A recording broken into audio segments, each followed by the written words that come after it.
अरस परस कुधात सुहाई सठ सुधरें सतसंगत पाई। ओम साई राम मित्रों, आज का ब्लॉग आप सभी हमारे साईं परिवार के लिए विशेष लाभकारी और कल्याणकारी है, क्योंकि आज के ब्लॉग में हम अपने साईं परिवार के लिए साईं बाबा का गुरुवार की पूजा विधि का उपाय लेकर के आए हैं। किस विधि से पूजा की जाए, गुरुवार को कौन सी पूजा की जाए जिससे आपके घर परिवार की दुख दरिद्रता निर्धनता समाप्त हो और घर परिवार में जो दुर्भाग्य चल रहा है घर परिवार का, वह दुर्भाग्य सौभाग्य में बदल जाए। और गुरुवार का दिन चूंकि होता है भगवान विष्णु का दिन, और विष्णु भगवान के श्री चरण कमल में विराजमान होती है माँ वैभव लक्ष्मी मैया, तो ऐसे घरों में कभी धन की कमी नहीं आती है, निर्धनता कभी आ नहीं सकती जो इस विधान से पूजा करता है।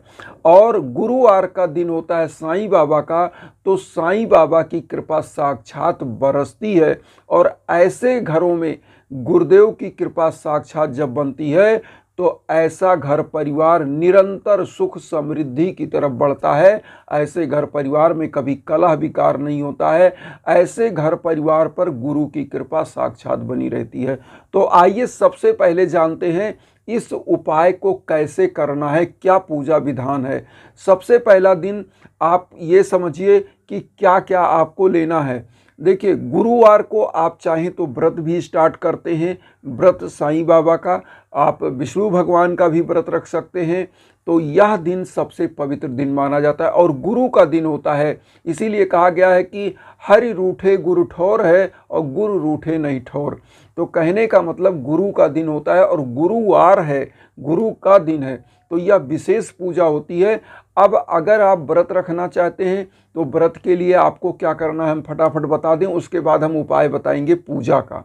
तो देखिए, व्रत अगर साईं बाबा का आप रखना चाह रहे हैं तो साईं बाबा के व्रत में एक संकल्प का सिक्का होता है, उसको पीले कपड़े में बांधिए, नहा धोकर स्वच्छ हो जाइए, पीला पुष्प लीजिए, एक लोटा जल लीजिए, साईं बाबा की व्रत की किताब लीजिए, और जितने दिन का आपको संकल्प लेना है 5, 7, 11, 21 बृहस्पतिवार, उतने दिन का आप संकल्प लेकर के व्रत आपको शुरू करना है।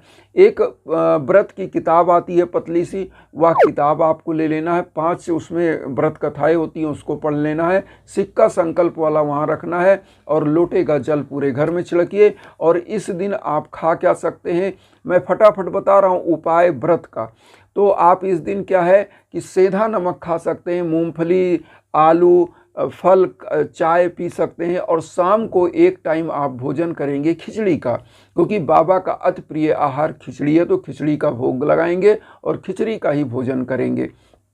अब यहाँ पर भगवान विष्णु का जो पूजा होता है, आप केले की वृक्ष की पूजा कर सकते हैं और भगवान विष्णु के सम्मुख चना गुड़ इस चीज़ का भोग लगाएं। और इस दिन जो है फलाहार आप कर सकते हैं, सीधा नमक खा सकते हैं, सेम यही चीज़। और इसमें क्या है कि शाम को अन्न नहीं खाना होता है विष्णु व्रत में, क्योंकि इसमें भगवान विष्णु और लक्ष्मी जी की पूजा होती है। तो अब आइए जानते हैं उपाय, जो उपाय आप करेंगे। उपाय में क्या है, सबसे पहले आप जाने गुरुवार का उपाय। देखिए, साईं बाबा का जो उपाय है, इसमें साईं चालीसा, साईं बावनी, 11 वचन आरती, या 3 चीज़ आप ध्यान रख लीजिए। एक बार मैं फिर से बोल दे रहा हूँ, आप सुन लें। साईं चालीसा, साईं बावनी, 11 वचन आरती, यह चीज़ आपको पर डे करना है, और यह डेली की रूटीन बना लीजिए। हम तो कहते हैं हर गुरुवार अगर आप करें तो बहुत अच्छा है, और कम से कम इसको 7 गुरुवार संकल्प के साथ अगर करते हैं किसी मनोकामनाओं के साथ, तो 7 गुरुवार जरूर करें। लेकिन हर गुरुवार साईं चालीसा, साईं बावनी, 11 वचन आरती करना है। इसमें क्या करना है कि गुरुवार को आपको खिचड़ी बना के रखना है, पीला फल लेना है, इतना चीज़ लेकर के साईं बाबा के सम्मुख ये आप जो हमने बताया साईं बावनी, साईं चालीसा, 11 वचन आरती करके बाबा की आरती करिए, भोग खिचड़ी का लगाइए, फल चढ़ाइए। और एक काम और, जिनके घरों में धन की कमी आ रही है, बार बार उनको बिजनेस में घाटा लग रहा है, व्यापार में घाटा लग रहा है, वह क्या करें, या जिनको रोजगार नहीं प्राप्त हो पा रहा है, जिनके युवा बच्चे बच्चियां हैं, तो कुछ दान दक्षिणा यथा समर्थ बाबा के श्री चरणों में चढ़ाएं।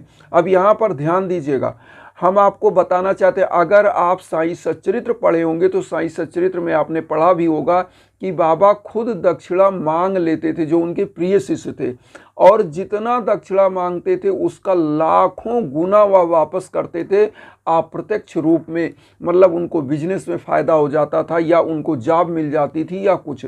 तो बाबा को जो भी आप दक्षिणा चढ़ाएं उसका 1000 गुना दक्षिणा का जो है बाबा आपको वापस करते हैं।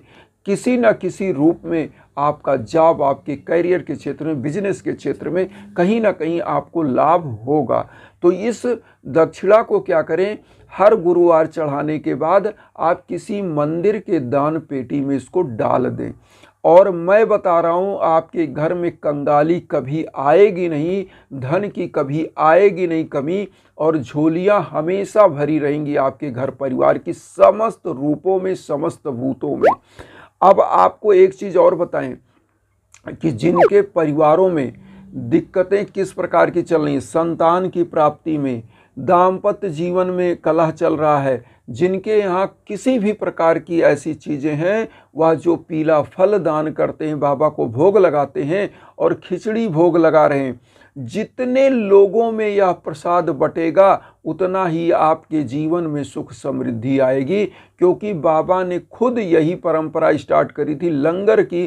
क्या कि बाबा जो मांग कर लाते थे, खिचड़ी बनाकर लोगों को खिला देते थे, और जो भी प्रसाद होता था लोगों में बांटते थे। बाबा कभी खुद अकेले नहीं खाते थे। तो कहने का मकसद ये है, यह प्रसाद, कोई भी पूजा, एक चीज़ ध्यान रख लीजिए कि बाबा की कोई भी पूजा अगर आप करते हैं बिना प्रसाद वितरण किए, बिना गरीबों को भोजन कराए, परिपूर्ण नहीं होता है।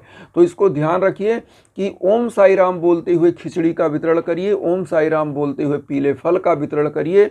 आपका जो भी संकल्प है वह संकल्प बाबा खुद पूरी करते हैं। और इस दिन चूंकि भगवान विष्णु का दिन होता है, तो ओम नमो भगवते वासुदेवाय नमः मंत्र का कम से कम 21 बार जाप जरूर करें, और माँ वैभव लक्ष्मी भगवान विष्णु का ध्यान करके ही करें। तो यह चीज़ कर लें। और 1 लोटा जो जल आप रखे हुए हैं पूजा में, उसको ध्यान दीजिएगा, क्योंकि आप खिचड़ी चढ़ा भोग लगाएंगे, पीला फल का लगाएंगे, 1 लोटा जल, रोली, चंदन, यह सब बाबा को लगाने। जो लोटा जल है उसमें थोड़ा सा चावल डाल के अक्षत, अगर आपके आसपास कहीं भी पीपल का वृक्ष है, 1 अगरबत्ती जला करके, और उस पीपल के वृक्ष पर ओम नमो भगवते वासुदेवाय नमः मंत्र का जाप करके लोटा जल और 1 अगरबत्ती जलाकर प्रणाम कर लें, तो यह समझ लीजिए रामबाण हो जाएगा, सोने पर सुहागा हो जाएगा, आपका जीवन संवर जाएगा।